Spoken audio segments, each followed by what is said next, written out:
Welcome to Live with Lewis for the 10th of November, 2005. Today is a very exciting day, and as you can see there in the background, we're broadcasting to you today from the Astoria Column, 125 feet high with 164 stairs rising to the top. This structure was built in 1926 as part of a statewide series of commemorative monuments across the state. This was the final monument built in 1926 as a testament to the importance of this community and its role as part of the development of the American Pacific Northwest. The column that you're looking at there actually towers over the mouth of the Columbia River, and we're going to have some footage of that in just a moment. And we want to get a little bit of our administrative work out of the way this morning and remind our viewers on the internet this morning that they can send us their questions and comments at Lewis and Clark. That's LewisAndClark, all spelled out. Lewis and Clark at Clayton, K12.mo.us, and we look forward to your questions and comments throughout today's broadcast. If you're watching this broadcast in an archived fashion, we encourage you to send questions and comments along as well, and we'll try to answer those at the earliest convenience that we can and get the information back to you. This is an exciting time for us because we, like the original expedition, are finally reaching our destination, which is the Pacific Ocean. And we're excited for our own experiences that we're having, but also as we look back over the journals and understand what was happening for the original expedition 200 years ago. I want to take just a few moments to talk about that. At this particular juncture, like the original expedition, we are camped just across from where we are right now, across the mouth of the Columbia River. It's about 5 miles across and just a few miles east of the Megler-Astoria Bridge, which you can see there in the background, and we'll have some other footage of that in just a few moments. The original expedition had made their way on down the Columbia. The last time we broadcast to you, of course, was from the Dalles, and we were there at the dam.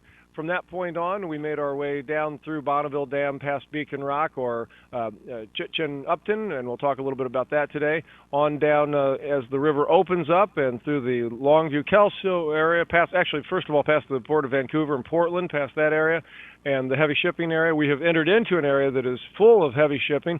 The original expedition, of course, wouldn't have encountered the heavy shipping traffic that we see today, but nonetheless, the expanse of the Columbia River that was opening up before them was clear indication to them that they were at the edge of the Pacific Ocean and were nearing their destination. One of the exciting things that had happened during this past week or so in the expedition is that they had found themselves back on the map of the known world, as it were. 200 years ago, Meriwether Lewis and William Clark and the Corps of Discovery essentially left the mapped world when they left the mouth of the Knife River and the Mandan Hidatsa villages there. And it wasn't until just this past week, historically, on the original timeline, that they found themselves back to an area that was already known, where there were fixed points on the map. So they had crossed over what Lewis had said on the 7th of April was that approximately 2,000-mile expanse of unknown country. And so when they reached Mount Hood and ultimately made their way down to Beacon Rock, and we're going to see a footage of that in just a moment, they were arriving in an area that had already been identified, had been latitude and longitudinal points had been fixed there, and so they knew where they were, and that was very exciting for the original expedition. In addition, they start to experience tidal activity on the river, so they know that they're in close proximity to the ocean because of that as well. They comment on the fact that they're now able to taste and smell the salt air as well, so it's very exciting for them, and they make their way down the river, and on the 10th of November, they were sitting stationary just across the mouth of the Columbia, from where we are right now, and they were waiting. They were trying to identify a place to cross, or at this point even starting to investigate possibilities with regard to a winter camp. So it's an exciting time for the original expedition, and likewise, as I mentioned, an exciting time for us. I want to show you through some of our B-roll what we've taken a look at the last week, and we're going to start basically at Beacon Rock State Park in the state of Washington. That's just below the Bonneville Dam. Now, over the winter, we've got hundreds of hours of video and many, many thousands of pictures, and we're going to be culling through those and editing those and making those things available for teachers and educators as well as our general audience to enjoy. We have many, many photographs and, as I mentioned, many hours of footage that we're going to make available over the winter. But right now we want to show you just a handful of selected photos of our last week or so on the river. So if we can go to that now. And we're going to have a little audio you'll hear in the background underneath this, and this is some music recorded by the Hoh River tribe that have a little taste of the indigenous musical selections from this area. There is Beacon Rock. If we could stop for just a minute on this, Jim. Beacon Rock is, if we can go back to that for just a very important landmark and a very important cultural landmark for the original expedition, for the native people who called this area home for many thousands of years. Remember, we talked about this the last time, that this river was known to the native peoples as Nichiwana, or the Great Waters. And indeed it was. And this rock that we're looking at here, Beacon Rock, Clark records when he passes this rock, he estimated it was 800 feet high and some 400 paces around, and indeed he was right on the money with regard to that estimation. This rock is a rock formation is about 800 feet high, and indeed it is approximately 400 paces around, 400 yards around. Now, the story behind this rock is very interesting, and we'll make it a brief one, but it's important to understand that we are passed now from the Shahapton culture into the Chinookan culture as we make our way down the river, as the original expedition did. And the story of this rock is the story of a man who was on a vision quest. He was chosen to be the leader of his people, and he went on a quest, and ultimately went through some trials and tribulations of his own, and ultimately did become the leader of his people. But late in life, in conversation with him, you may remember us talking about Coyote and the spiritual figure of Coyote in the native tradition, who was responsible for putting She Who Watches, which we saw last time, on the wall up by the Celilo Falls. Coyote and this chief contended about his future, and he ultimately, by the powers that Coyote wielded, was made into this rock so that he would for all time be able to watch over his people. And so it's a very important place, and the man's name was Chipchin Upton. And so this rock, even though we call it Beacon Rock today, and of course the original journals recorded Beaton Rock, and sometimes we want to talk about what the original intent of the journals were. Nicholas Biddle, who was the early editor of the journals, changed that word that Clark wrote from Beaton Rock to Beacon, and there is some question as to maybe perhaps Clark really meant Beaton Rock. It is a grossly weathered rock formation, but the native people referred to it as Chipchin Upton, and referred to it by the surname of the king or chief of the people who this rock represents culturally for them. So we can go on from now on. We left Beacon Rock after several days of torrential downpour. We were able to get underway, working very closely with the Coast Guard auxiliary you saw there. And of course the wildlife here is starting to change. Even the gulls, the species of gulls, are changing over to the sea-going gulls rather than simply the river gulls that we've had a long encounter with. This was a beautiful morning, 140 miles up the Columbia River, and the morning we left, we were paddling along with seals, and the salmon were still running, quite spectacular. Paddling by seals as we pass there in the distance, you see Foca Rock, that rock formation in the river there. That's Foca Rock, or Seal Rock, named by the original expedition. Indeed, we were actually paddling with seals that day. And here you see us making our way down to Portland, and there's a artist rendering of what the original fort looked like, and there you can see the reconstructed fort there at Vancouver, Washington, the very important Hudson Bay trading post that was located in this area, even many years after the American settlement of this area. And we had the opportunity to visit this National Park Service site that's there, where they have a tremendous collection of artifacts and replica items, giving one an insight into what life at Fort Vancouver would have been like 200 years ago. There's one of our members, Ron Lineman, who's taking a look at the safe that was actually removed from that building, a large wooden safe. Here you see we've got Mitch Gilbert there, Lee Gilbert and Lee Guthrie, our friends from the St. Paul, Minnesota area, who made our cottonwood dugout that we used on the Missouri River, and they've joined us for several days here. And there we are paddling past Steamboat Landing and ultimately down into the port of Portland and Vancouver, Washington. And as you can see, the river's opening up and has almost a bay-like look to it. The large bodies of water now as the river continues to widen and widen. Again, continuing down with the Coast Guard as we make our way through this area. As I mentioned, there have been a lot of torrential rains. Moose Jones there, of course, joining us. We hadn't seen Moose for a few weeks, and he came back out to join us again. And as we make our way down into Portland, we had, as I mentioned, experienced tremendous rainfall in this area. Even though this area is a temperate rainforest and receives a lot of rain, there was an inordinate amount of rain here over the last couple of weeks, in excess of I think, almost 4 inches in about 2 days. And here we are after passing Frenchman's Bar, making our way into a safe harbor at Cadow's Marina and the Caterpillar Slough, and getting the guys out of the water there. A torrential downpour that day. And after the weather broke, continuing on from that point, on up the river to our original destination, which was Richfield. where we were able to meet with our Chinook friends. And as many of you know who've been watching, one of the important things, and here's the moon is out the night we get to Richfield, very important because this is where we returned Little Wolf to the Chinookan people. And you may remember that Little Wolf is that small image canoe that we've been bringing back to the Chinook people. There's Ray Gardner, the vice chair of the Chinook tribe, and several other members. There's Chief Kalaya from the Hoh River Nation, who is joining the Chinook for the celebration that they were engaging in at their plank house in the Richfield area there. Chief Kalaya, whose music is actually what's playing underneath our images today, and several of the members having an opportunity to meet this man as the hereditary chief of the Kalaya. And there's George Lageren's daughter, Peggy. We've certainly enjoyed the time we spent with the Lagerens and all of the Chinook people as they celebrated the return of Little Wolf, or Teneslaloo, to their homeland after his journey across the country as part of the Bicentennial observations. And here you see the beautiful and spectacular Columbia River Valley as we continue on toward the ocean. A truly magical and mystical place, both historically and even for us today. Moving a dugout canoe down this waterway is an enchanting experience and an awe-inspiring one as we have some opportunity to sense what it must have been like for the original expedition in their modest vessels as they made their way on to this mighty body of water nearing the Pacific Ocean. Very important area here. This area, of course, 200 years ago, inhabited by thousands of people, and the Coast Guard today following along with us, and as they have been every day. An interesting place here. Ernie Turner, a local fisherman who died on the banks of the river, commemorated on a plaque along the way.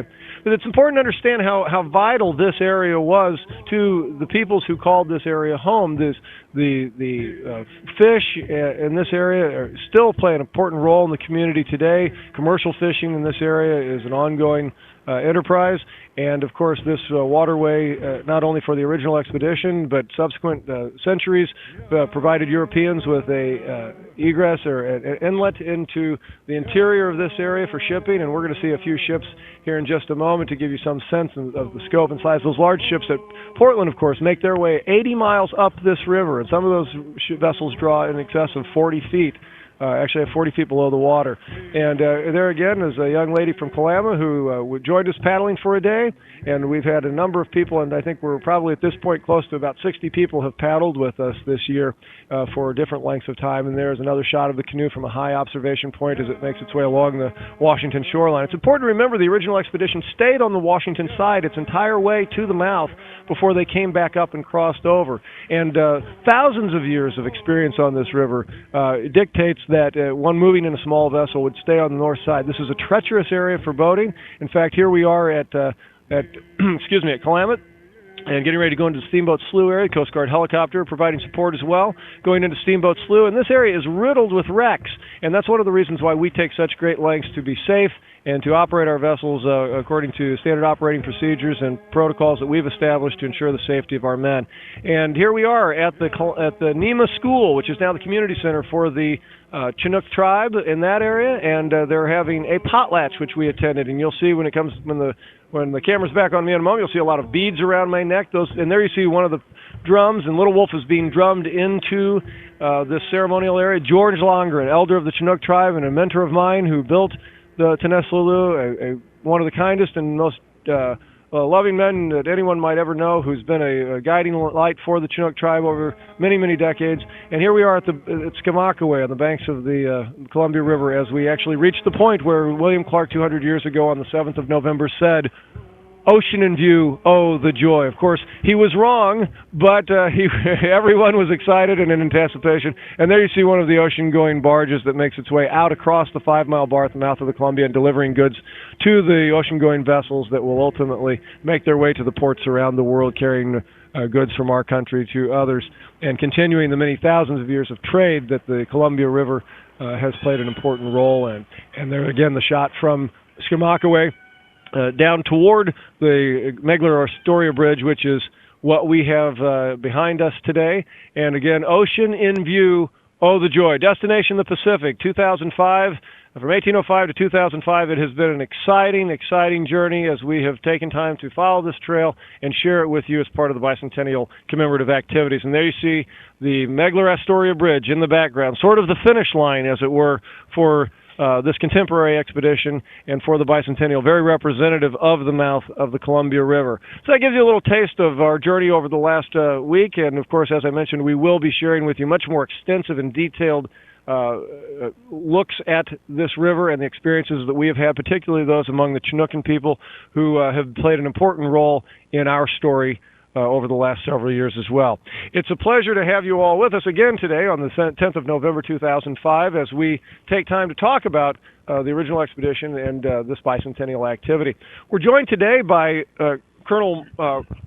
Lieutenant Colonel Mark Rathburn from the Oregon National Guard, and it's a great pleasure for me to have him here because, in a way, he's one of my bosses. So, Colonel Rathburn, good morning, sir. I appreciate you being here. Good morning and welcome to our destination, the Pacific, and good to have you here. Well, thank you, sir. I appreciate it. And if you could, for our audience, just share with them a little bit, first of all, about what your role with the Oregon National Guard is. My role with the Oregon Army National Guard on the Army side versus the Army and Air side is I'm the Deputy Director.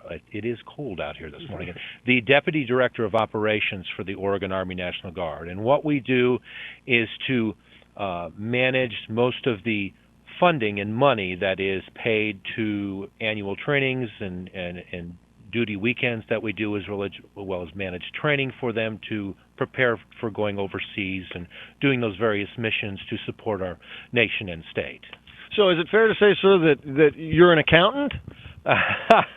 Part of my role, yes, is an accountant. I am the bank bookkeeper for the pay and allowances, as well as manage guidance for what we do with that money to make sure that we execute it in accordance with congressional law. Well, one of the reasons I asked that is I believe that in your civilian life you were in accounting, weren't you, sir? I was in business management, which does as a phase of accounting as well. Well, one of the reasons I mention that is as we talk to young people across the country and we talk about the opportunity to serve their country, and a lot of times people don't understand the great diversity of roles available for young people who, and whatever course that they may choose in their life, that all of those things that they may think of as civilian occupations, there's a role for those folks in the military as well. And particularly the National Guard offers a tremendous amount of opportunities for people to use their civilian skills to bring those things to bear to be part of our American military forces through service such as yours. I mean, obviously you're full-time now, I know, but there are people who, there are accountants and doctors and lawyers and scientists and all who, while they fulfill those functions in a civilian role most of the time, are able to bring those skills to bear to help serve their country. Very definitely. The citizen soldier that we have, most of our members in the Oregon National Guard period are part-time and traditional personnel, having their own professions, their own world, and when they are called and when they're needed, they're there to train regularly and make sure that they're ready for when their state and nation needs them to meet the call. And yes, they are doctors, lawyers, teachers, lots of school teachers, professions from every walk of life. Great, and that's really, I think, something that we've tried to highlight along the way. This was a military expedition 200 years ago, and one of the things that we've talked about many, many times is the fact that one of the reasons that this expedition was so successful was the fact that there was such a great diversity of talent that made up the Corps of Discovery. The people who were on this trip came from a variety of backgrounds and had a number of life skills available to them, and it was that diversity that they brought to bear that allowed this unusual unit for its time, and really in the history of American military, to be so successful. Salt makers, hunters, carpenters, and blacksmiths, and that sort of thing. So that tradition still continues today, certainly. Definitely. You can see that definitely today in what we do, even in commemoration for the Lewis and Clark out here, as well as what our organization as the National Guard does around the state and nation. When we deployed about 2,000 people down to support Operation Katrina, yes, they were an Oregon Army National Guard brigade, but the variance in talents and variance in professions of the citizen soldiers that were called to arms to do that assisted in many different ways in the cities and communities down in Louisiana to assist them in their time of need. Well, one of the unfortunate things, or maybe it's fortunate in that we're able to share it with people, but over the several years that we've been engaged in this project, there have been a number of natural disasters and domestic issues that have necessitated the deployment of National Guard troops from a variety of states across the country to respond in their traditional role. And certainly Katrina was another example of that. Can you tell us a little bit about, obviously, when we started this project in 2003, as we began to follow the trail and the timeline of the original expedition. Since 2003, obviously, our country's engaged in military conflict overseas. And can you tell us a little bit about the role that the Oregon National Guard has played in international events? Very definitely, and it even goes back farther than just 2003. But over the last 3 years, I would say that there's, on average, about 2,000 Oregon National Guard soldiers that are deployed far and wide to many different locations around the world, to the Green Zone in Baghdad, Iraq, to Kabul, Afghanistan, and many other parts of the world. We've had many of our citizen soldiers mobilized and deployed for 12, 14, even 18 months at a time, away from their families, their employers, doing our nation's call to nation building in other lands other than just our own. Well, speaking of building, as we talk about what's happened here, one of the sad things that's happened over the last several weeks or last month or so was right here in your own backyard was the unfortunate loss of the replica of Fort Clatsop. And I know you've got a whole host of things planned here as we engage in this commemorative activity over the next week or so here at the mouth of the Columbia. Can you tell us a little bit about what the Oregon Guard's doing? What obviously you all are involved in the larger activities. So if you can kind of maybe give us a little overview of what's going on, the Guard's role in that, and specifically if you would highlight the role that the Guard's going to play with regard to the reconstruction of Fort Clatsop. And I think, you know, we've talked about this trip being a spiritual trip for us many times, and the fact that things happen for a reason. And of course, the original fort was built by soldiers of the United States military, and although it's a tragedy what happened, it looks like soldiers are going to be involved in that process again. Is that correct, sir? Definitely, and that is the interesting thing, that in fact the militia, the citizen soldiers who were involved in building it originally, were there to assist in the tear down and tell away the debris of the burnt project, and then the work on the projects to assist in rebuilding with Fort Clatsop itself, and we've been helping the National Park Service with that process. Additionally, at Fort Clatsop, we have an Innovative Readiness Training Program, which is the IRT, a short name for a program, which our soldiers use their military occupational skills in doing a project for a nonprofit organization. One of the projects is the Fort to Sea Trail, of which is complete now, and along with a few other organizations, and we will be dedicating that on Monday. But Fort Clatsop, an unfortunate incident, but we're turning the better note and the better side of that to make that done. One of the other initiatives, and our most prominent, long-lasting initiatives for about 3 years, is our educational outreach program. And on our educational outreach program, matter of fact, I think I remember yesterday seeing on TV a particular reenactor of Captain Lewis with his dog, Seaman or Bison, at one of our Lewis and Clark Meriwether Lewis Elementary School. There you go, Meriwether Lewis Elementary School, and it was very well done, very nice, and I appreciate you helping with that. Thank you, sir. Appreciate the opportunity. The educational outreach program, we have done approximately 600 or more presentations to over 60,000 attendees over the past 3 years, and our program continues to grow. And it focuses mainly on schools from K through college, but we also give presentations to service groups, and it's a multimedia presentation, as you well know, where we show the discovery box that has the replicated items that Lewis and Clark would have brought with them on the Corps of Discovery expedition, as well as maps and movies and good interaction with the students to educate them on the process and the Corps of Discovery, that it was an Army expedition and how it came along. That is our most long-lasting, prominent program that the Oregon National Guard does with supporting the Lewis and Clark commemoration. Some of the other projects we do is the Core 2. The Core 2, which is the trailer and Tent of Many Voices National Park Service trailers. We assist in the scheduling as well as other administrative support items, and then have a then and now demonstration on the 6 locations in Oregon. Currently, the Core 2 is up in Long Beach, Washington, which I'll be bringing my wife and kids up there on Sunday if we can get over the bridge. Right. So now you don't have to have a passport or anything to go to Washington, do you? Okay. No. There is another ceremony. There's multiple ceremonies that we either are or are not involved with over this weekend. So one of them is on Sunday morning, which will close down the Astoria Bridge that you see in the background for an hour or 2 in the morning, so you want to try to time your movements. Well, we'll be paddling, so we're not using the bridge. There you go. We also support some of the reenactment groups along the Great Columbia River.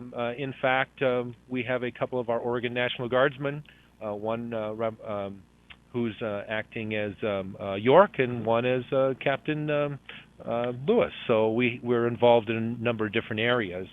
The Destination the Pacific opening ceremony is probably our most and largest venture, whereas unlike any of the other 15 national signature events... Excuse me, sir, and that's tomorrow, which for our viewers, whether this may be archived, but if you're watching that, and tomorrow is Veterans Day, November 11th. There's an important key date for that as well. And that's one of the reasons why we are predominantly involved. And unlike any of the other 15 signature events thus far, the Oregon and Washington National Guards will play a prominent role in organizing, managing, setting up, and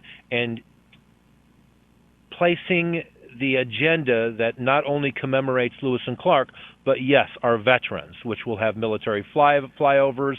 We have over 22 Indian nations participating in this ceremony. We have both multi-state bands, the Army bands playing together. 2002 Miss America, Katie Harmon, will be singing a couple songs. And a few, our governors, both governors from both states and both adjutant generals will be there to speak.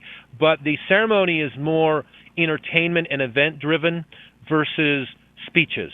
So it's kind of the right focus, we kind of feel. So if you live in anywhere between Portland and the coast, and you're thinking about it, it sounds like it'd be a fun thing to get to if you're watching today. Yes, definitely. What time does that start tomorrow? 9 a.m. The 65-piece band from both states will start playing a concert in the morning, and then at 10 a.m. it will start. And it'll go for about an hour and a half.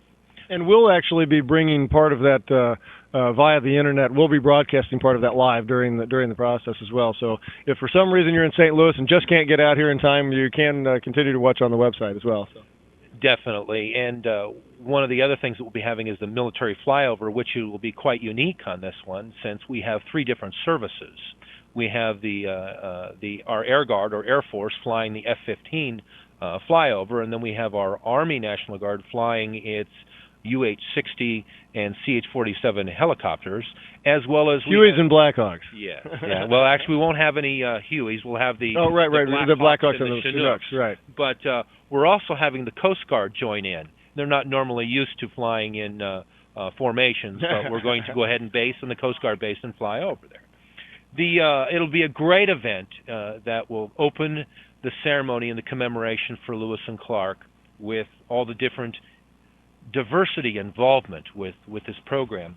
And then finally, our major involvement is the Adjutant General's Veterans Reception, which is a veteran salute in honor of Veterans Day. And we'll be honoring specifically focused on World War II veterans, Korean War veterans, Vietnam and Gulf War veterans that will specifically, but we'll have that. That will be at 1500 or 3 p.m.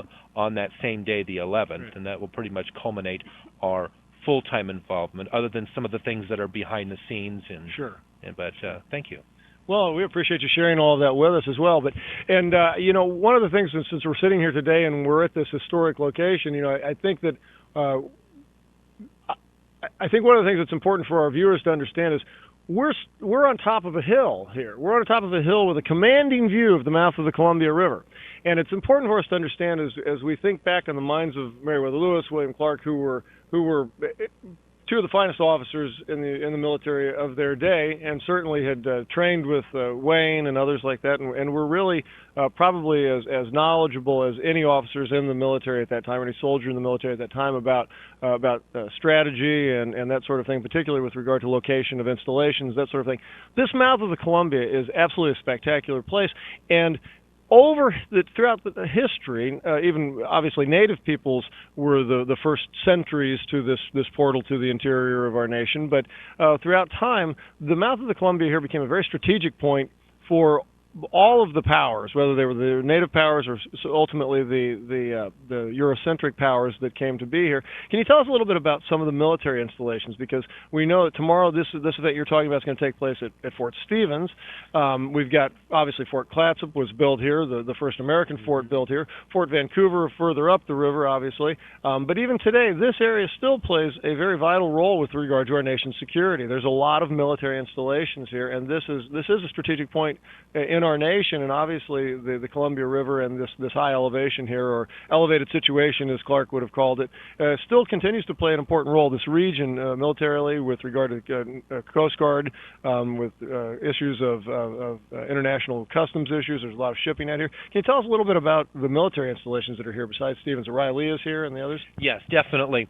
Interestingly enough, you can see the ebb and tide of the growth and reduction of military installations throughout the area.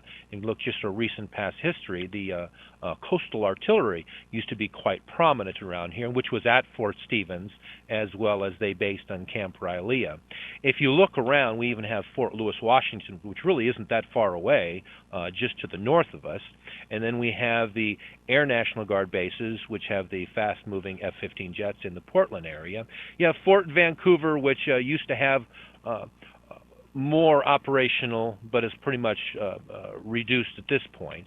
And then we have Camp Rylea, which is our main training base here in Oregon for the Oregon National Guard, and we have numbers of units come down from Fort Lewis, Washington, to train there in their facilities of buildings as well as classroom training and the training area that's off that you can see here.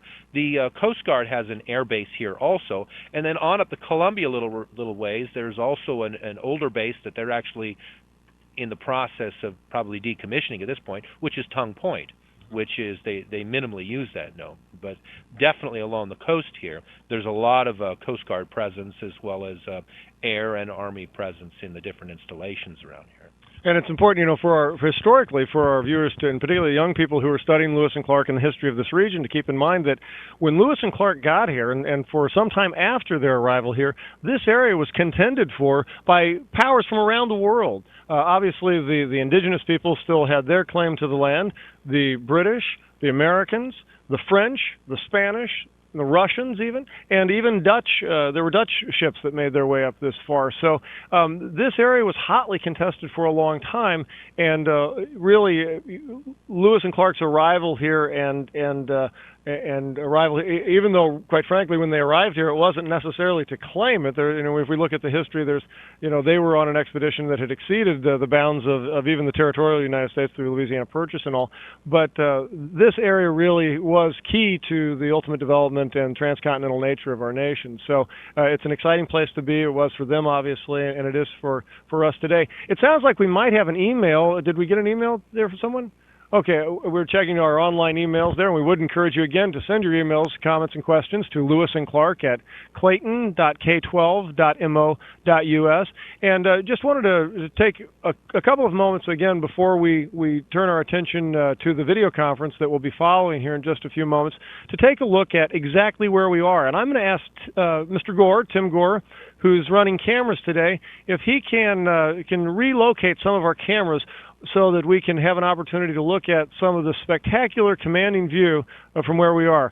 This image that we're going to bring up now is just similar to where we are right now, but without Colonel Rathburn and myself in front of it there. And you're looking here at the Megler-Astoria Bridge. Now, you've got to understand that we're still not looking at the ocean, even though it appears to fade away into the horizon there. When William Clark said, "Oh, the joy," or "Ocean in view, oh, the joy," he was misled. He was misled by the wide nature of the mouth of the Columbia. We're talking about a 5-mile wide mouth, as it were, and 5-mile bar. Now, if you look out into the river there, you may even see some striation of the water. And at low tide, there is a huge sandbar called 5-Mile Bar, which extends out into the middle of the river here. And this sandbar has created problems for mariners for centuries. This is a very difficult river to enter from the ocean. And the bridge that you're looking at there, the Astoria Bridge, spans Washington to Oregon, and we are going to be waiting for the right moment. The original expedition came down just a little beyond the bridge, just a few miles beyond the bridge, and quite frankly, with the vessels that they had and the conditions that they were in, they did not feel comfortable at that time moving directly across, and they made their way back east on the Columbia River, on the Washington side, to a place called Jim Crow, or just west of Skamokawa, where we were the other day, and they made their crossing there. We, however, are going to try, provided that the conditions permit, to make our crossing here just above.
Joining us for Live with Lewis for the 10th of November. We're going to be joining you again in just a few moments as we go back to our video conference format, and we'll be coming to you from here. We'll be looking out over this area behind us, and it really is quite spectacular. We'll have some other footage today, and we would encourage you to come back and join us when we're going to have a more of a 360-degree view here, and we'll look out over the estuary that is the mouth of the Columbia River. Again, send your questions and comments to us at lewisandclark@clayton.k12.mo.us.